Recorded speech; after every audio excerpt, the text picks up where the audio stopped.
ګیلمن ستا خپل نوم زما خپل نوم غیرات دی. غیرات دی. او بیا چې کومه په پیژندپاڼه کې د مقصد شناختی کارت چې ورته وایي په هغه کې د حضرت نعیم دی. او زما خپل د کلي علاقې او مورنی پلارنی نوم چې کوم دی هغه غیرات دی. ستاسو شاعرۍ سره تر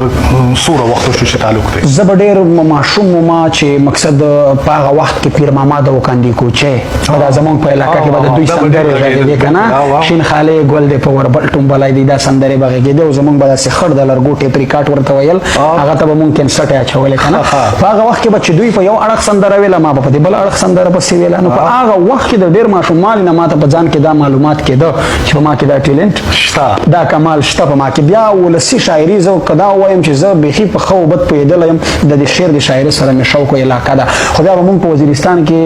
لغتونه فی البدیه شاعري نه وي دوه کسان یو اړخ ته ودرېږي دوه بل اړخ ته لکه سوال جواب سره وایي او بالکل ډایرکټ وایي هغه اوس هم شتون لري مطلب اوس هم شتون لري او په ما کې اوس هم هغه شی بالکل سل په سله موجود دی او خو تیز دی